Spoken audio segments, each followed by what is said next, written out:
बात सुनिए पापा जी, एक कौन को माइक दीजिए, ये भी कुछ कहे भाई।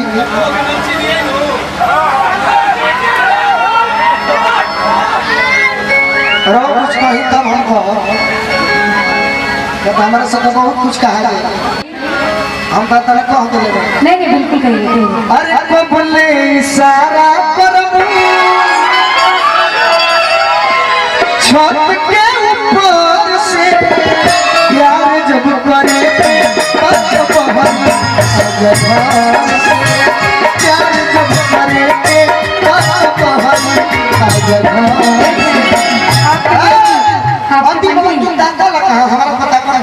भैया ठीक है इनके मन की बात मैं कह दे रही हूँ, ठीक है कोई बात नहीं, इसलिए थोड़ी सी है लेकिन कि अब ना इशारा करो और छत के ऊपर,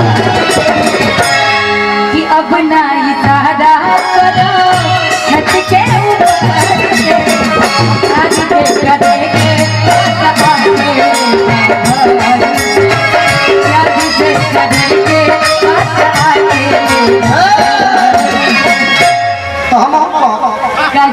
जो आप बात अभी बोली है एकदम बिना म्यूजिक का बोलिए, क्योंकि हमको सुनाया नहीं सुनाई दे रहा था। आप ऐसे बोलिए कि अब ना इशारा करो अरे छत के ऊपर से अब प्यार जे करे के बस अकेले जा घर से।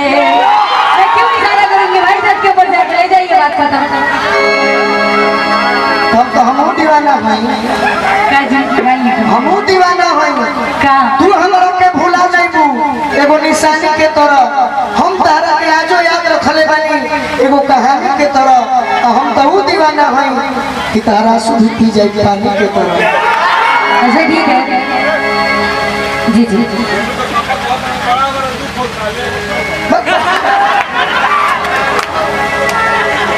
बोला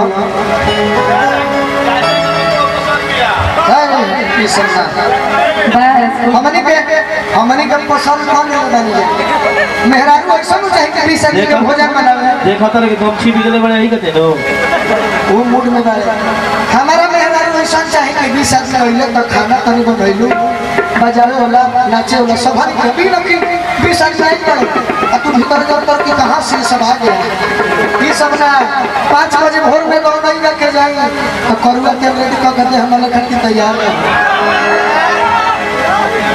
बाकी हम तारा खातिर कहीं रही जाए कोनो कोना अरे दिल में कोराए जा कि रही जाए कोनो कोना तहरा दिल में कोराए जा अरे तुमिए सजगह दे दो बिछा खाती बोराए जा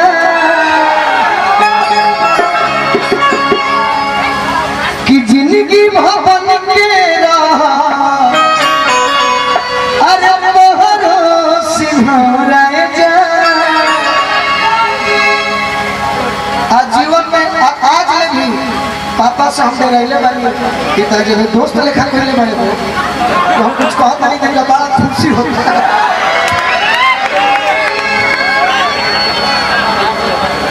और कुछ मन में बात कहो नहीं आप कहिए। अब ओरिजिनल बात कहता हूं हाँ जी कहिए। तो के नहीं खजानत तोहरा बारे और दुख मत मनी जब सच्चाई बहु कहता हूं ढेर कहीं समिता जी थोड़ा मैनेज कीजिएगा कैसे देखो मुंह पर कहल